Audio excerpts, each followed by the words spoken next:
preserving crafts of the past, whether it's black butter making, basket weaving or Guernsey gosh. The efforts of a skilled minority keep the island's heritage alive. But there are concerns a centuries-old tradition in Guernsey could be about to die out. Yes, the island's milk cans, they've been made the same way for around 1,000 years now. But coppersmith Trevor Rogers-Davies says a lack of tourists buying them, combined with spiralling costs, means that he may soon have made his very last. Serena Sandy's been to meet him.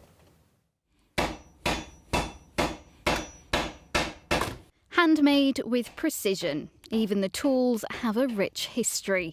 For 45 years, Trevor Rogers-Davies has honed this age-old craft, starting as an apprentice coppersmith when he was 15. In the 1950s, 1960s and 1970s, when I joined them, coppersmithing was booming in the island. There was 10 of us. There was 6 at a company called Guernsey Coppercraft, which was run by the guy who taught me, his brother.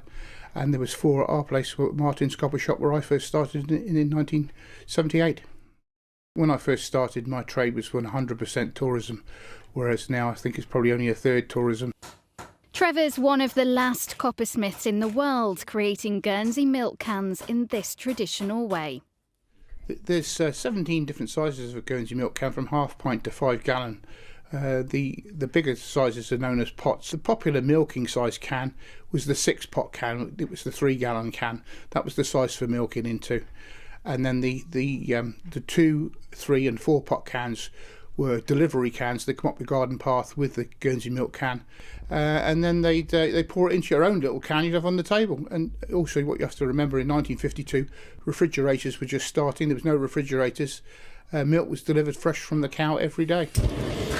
Guernsey cans were first brought to the island 1,000 years ago, but can making is a tradition that's fast dying out. I'm a proud Guernseyman, and I'm proud to have done it for Guernsey. I just think I've taught my stepson. He's 3/4 of the way to making a milk can, but he'll only do it in the garden shed on a Sunday afternoon, or at craft shows such as the Via Marché, to keep the craft going. To actually do it for a living, I'm sure there's not another generation in it, because of the cost of one of the materials, the lack of tourists. I really enjoy my job. It's such a, when I go to work it's not like going to work. It's like going to do your favourite hobby every day of the week.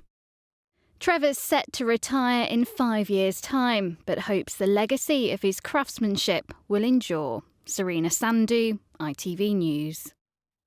Yeah, copper's quite trendy in terms of hardware for kitchens, handles, Is that taps what it is and now? stuff. Yeah. So your advice to Trevor would be? Maybe make some taps. There we go, there you go. We've answered the problem right there, Trevor. Don't take advice from me, that's a terrible idea. Anyway, from one Guernsey tradition facing an uncertain future to the efforts being made to preserve Jersey's past. Yes, our